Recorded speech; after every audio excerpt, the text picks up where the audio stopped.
Meron sila dito sa homepage na mga product na available. So, huwag yun ang pansinin yung credit line na yan kasi nagkakape muna tayo. So, kung hindi ngayon, kailan? Mga Mima, yes, kailan tayo mag-iipon ng bonggang-bongga? Kasi ngayon is April. So, ilang buwan pa bago magpasko. So, ilang buwan ba?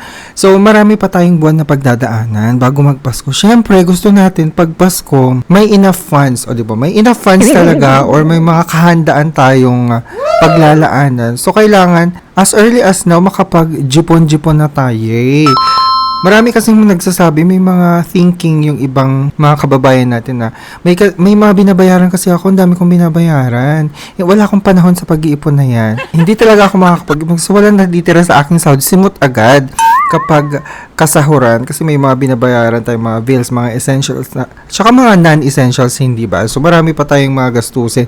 Lalo ngayong panahon ng oil crisis na itachiwari. Ang hirap-hirap talaga mag-ipon talaga sa sobrang taas ng gasolina and everything. Ngayon, buti na lang meron tayong mga kasangga when it comes to pagjijipon. At least, 'di ba, makakapag-ipon tayo kahit small amount lamang. So let's use them as a financial tool. Kasi financial tool naman talaga ang pag-iipon din using a deposit account or bank account.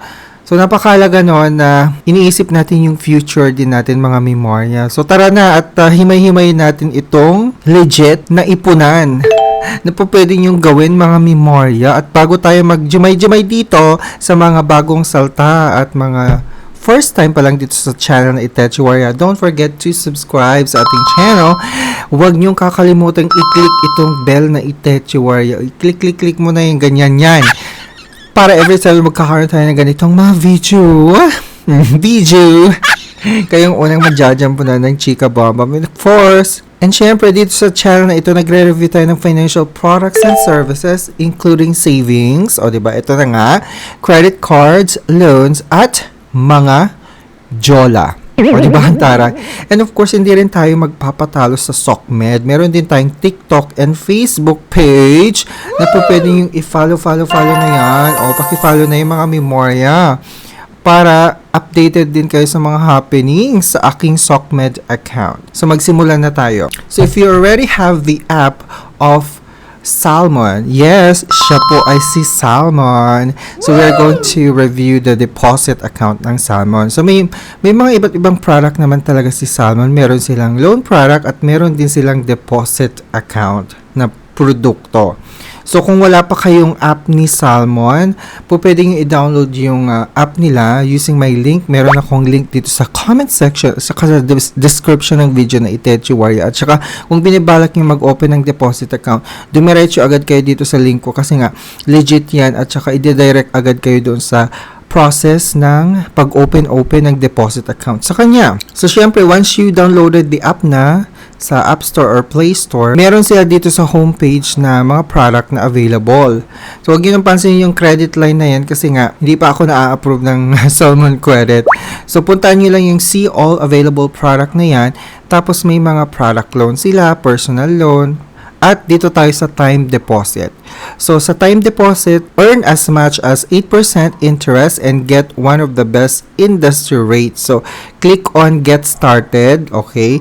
So, after that, sasabihin sa inyo yung description, yung benefit and features na makukuha nyo being a depositor ng Salmon. Grow your savings up to 8% per year.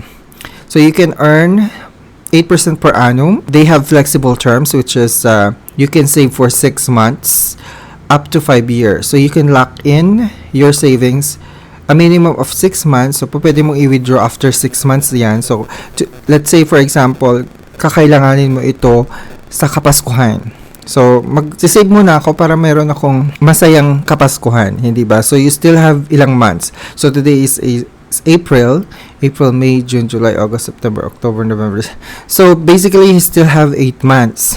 If you're going to save now, as early as now, if you have 5,000 pesos there, na po pwede mong ilaan dito sa savings na to, pretty much makaka-earn ka, no, up until December. Hindi mo na kailangang mag-alala dito kasi nga yung deposits mo are insured by the PDIC.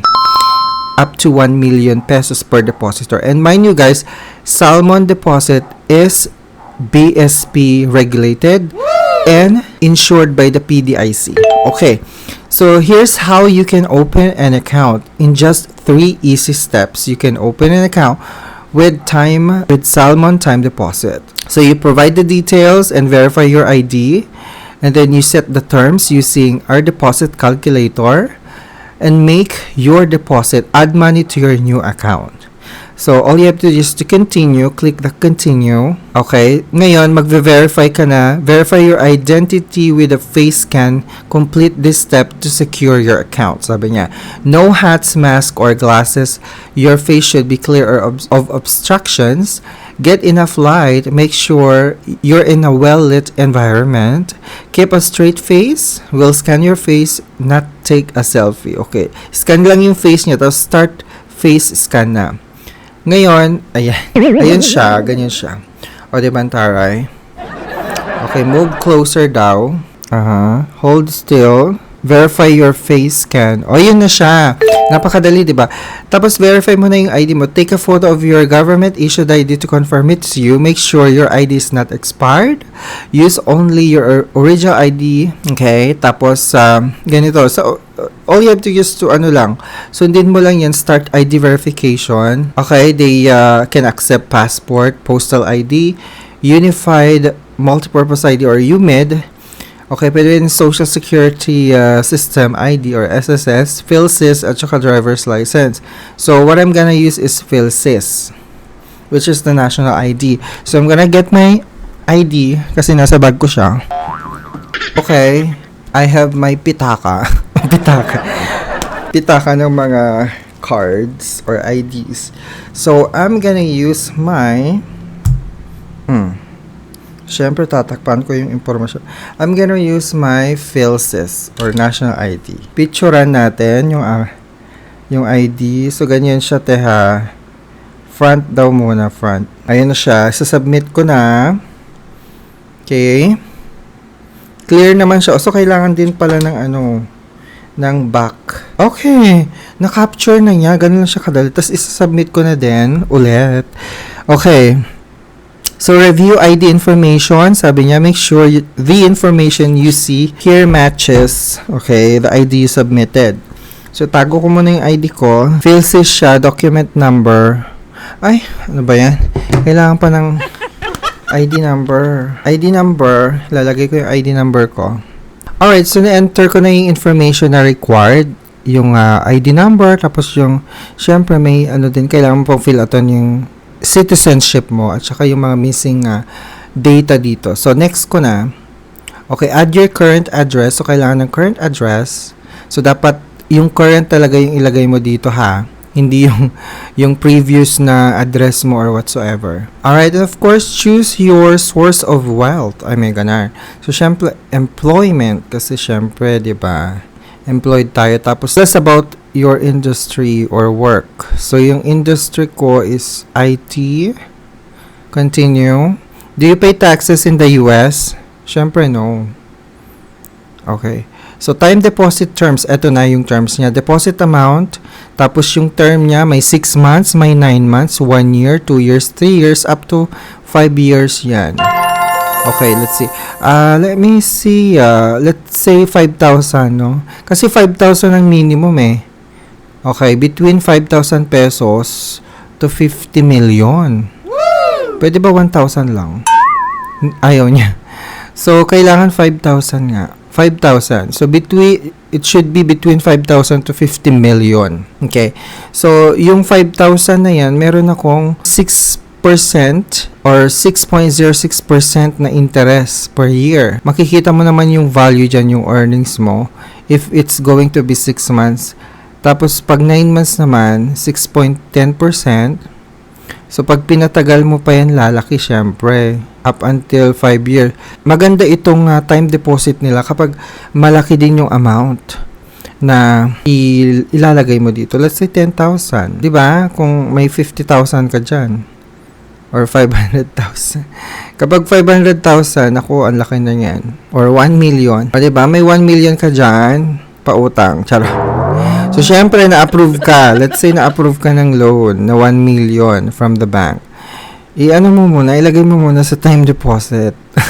Di ba? Para mag-earn. O, di ba? Let's say 5,000 lang muna for beginner. Okay. So, check mo yan. Tapos, continue lang. May pa-countdown agad. We're reviewing your application. Ay, antaray! Time deposit is ready! Almost there. Just review the next step to get started. Okay, continue natin. Review and agree. Make sure to read, understand everything before you agree with an OTP. So, may dokumento dyan. Bank employees may update this later. Personal information. So, i-check mo yung lahat na yan. Kasi nandiyan yung terms and conditions. Pati yung personal information submitted. Tapos, ito, yung time deposit. Check mo dyan. So, yan yung interest niya, oh. Okay. So, yan yung interest niya. Ito, oh. Deposit amount from 5,000 pesos to 500,000 pesos. 6% siya for 6 months. Tapos, pag 5 years yan, up to 5 years, 6%. So, pag 500,000 to 1 million, ayan siya. Okay. So, i-check niyo mabuti. Basahin niyo yung terms and conditions. Meron din silang checking account, ha? Ay, wow, ang taray. May checking din. Pwede ako mag-request dito ng checkbook. Oh, ayan. Pag magre-request ka ng checkbook, pwede din. Okay. Okay, so may product disclosure din sila. I-double check nyo yan. Click nyo lang yan. Tapos, kung ready ka na, go na. I confirm that I have read or reviewed the details and agree to continue. So, agree and may OTP nang darating. So, i-ano mo lang yung OTP, lagay mo lang dyan. Reviewing your cash, checking your information. Ayan. Securing your data, your privacy is our top priority. Sabi niyang ganon. Hintayin lang natin. Nagkakape muna tayo. Charot. Charot. Congratulations! Parang nanalo ng loto. Parang na-approve lang ng loan eh. Congratulations! You can now access your Salmon Bank account anytime using the Salmon app. Okay, continue.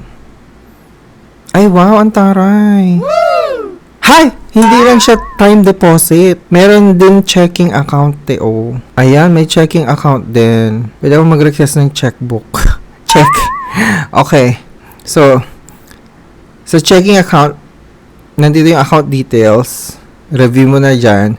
Pwede ka nang mag-cash in. So, syempre sa time deposit tayo. Okay. So, sabi niya, will activate your 6-month 5,000 pesos deposit once it has enough funds. Okay. So, kailangan ko mag-cash in muna, te. Cash in kayo. So, you can cash in using different payment method like QRPH at saka PesoNet. Wala siyang fee, te, oh. Okay, pag up to 50,000 pesos, walang fee. Tapos PesoNet, walang limit din. Wow. So, ilagay mo lang dyan yung amount. Tapos, cash in time deposit via checking account. Okay, continue mo lang yan. Kapag nakapag-cash in ka na. Tapos, ito yung interest rate niya. So, 6% per annum. May 6 months akong piniling term. So, yan yung 6 months. So, anyways, review nyo yan. So, ganyan lang siya kadali. Mga mimo, mag-open ng time deposit with Salmon. Take advantage of this because malaki yung kanyang interest savings. Kailan pa kayo mag-iipon? So, start nyo na ngayon, mga mima. So, sa mga interesado, don't forget to click my link dito sa description at saka sa comment section ng video na ito para ma-direct na agad kayo doon sa application process ng pag-open ng Salmon deposit. And that's it, mga mima. Thank you so much for watching. Don't forget to subscribe. Be a responsible time depositor. Charot! Anyways, bye!